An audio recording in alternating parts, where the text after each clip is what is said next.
everyone. I want to wish all of you a Merry Christmas. It's a very special day. I hope you're having a great time with your friends and family. If you're bored and you came across my review, thank you for watching. Today, I wanted to review one of my favorite movies of the year that I'm trying to find time to review, and that's Christopher Nolan's Oppenheimer.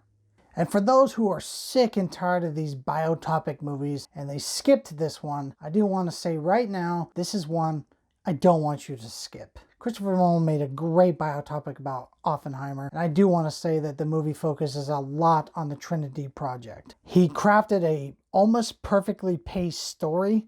I personally believe he is a genius and a really good organizer when it comes to editing and pacing. I don't think he has a lot of flaws. This movie was 3 hours long and it barely felt like it was 3 hours. There was one part where you could feel the runtime, but the way he edited the story and stitched it together, it does not feel like it is 3 hours. The pressure was very big on this project because no one has told this story yet. And Nolan pulls it off with his texture and patience with the story and not overcomplicating it. Because sometimes I know some people complain about Tenet and it was very hard to understand. I had to watch it 4 times to fully understand the story. This one, you only need to watch once. You'll be able to keep up with what's happening when the scientists are talking. You could follow everything the scientists were saying and get excited about it too. I will say that Cillian Murphy carries most of the movie and he did a great job in this movie, and he's definitely 100% getting nominated for this film.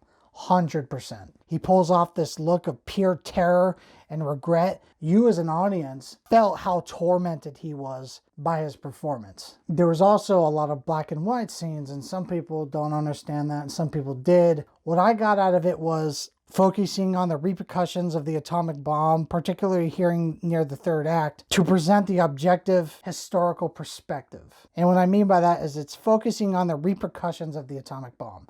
That's why we see a lot of shots of Cillian Murphy just kind of staring off into space about what he did. In the third act, with all the court hearings, the interviews, all those scenes go against Oppenheimer. The color scenes represented the subject elements to despite Oppenheimer's perspective. In other words, it was a way of showing his moral struggle and personal relationship about what he's done.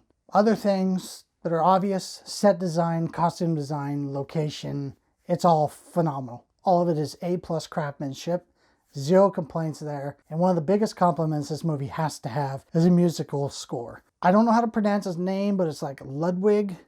But he did the Tenet score and he did this one, and this is definitely better than the Tenet score. And I know it's up for a nomination and it deserves it. And I am going to be rooting for this movie to win Best Original Score because this score was the best score of the entire year. If you are bothered by the runtime, I want to let you know that it is not that kind of movie. You're not going to be checking your watch. You're not going to find yourself very bored. The pacing of this movie was crafted well enough and it keeps you locked in long enough that you're not going to lose focus or become bored or feel like it's dragged. He really did craft this in a way between the back and forth of this happening and then that happening. He did a good job molding all this together. And I don't think you're going to have a problem with the runtime. It will feel like it was 2 hours. The only complaint I have of this movie is I thought the actual explosion from the bomb was very weak. I did not like the way he did it. That's my biggest gripe of the film. I wanted to see the explosion and then it was in silence and you just heard breathing, and then we'd go back to the scientist and then we'd show the explosion for like half a second, and then we go to Oppenheimer and then we'd show another scientist and then go back to the explosion for 1.5 seconds and then back to a scientist. And I just hated the way that was edited together and stitched together. I just didn't think it was impactful because that was the big thing of the film. That was the juice of the movie. Besides that, I don't really have many other complaints. Therefore,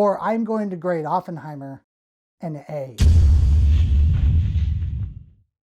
I want to wish you again a Merry Christmas. I have more reviews coming up. I'm going to be reviewing David Fincher's The Killer and Martin Scorsese's Killers of the Flower Moon. I haven't had time to do those yet because I've been working on my Sign short film. And I do want to ask all of you who are subscribed to my channel to please hit the notification bell. I am going to be posting my short film this Friday at 7 p.m. Pacific Standard Time. Please do not miss my Sign short film. I worked super hard on it and I want all of you to see it. And I encourage any of you to leave any sort of feedback on my short film. I want to hear about it. It's hard for me to say because I've done other things that I'm very proud of, but this is my best work. and I really don't want you to miss it. So please subscribe to my channel and hit the notification bell. Please keep an eye on my channel for that short film. I will be posting it this Friday, 7 p.m. Pacific Standard Time. Please do not miss it. Please watch it and support that video. It would mean a lot to me. Besides that, I got more reviews to edit, guys, so thanks for tuning in. Merry Christmas to all of you, and I'll catch all of you movie fans this Friday for my short film. Please don't miss it, and thanks for watching.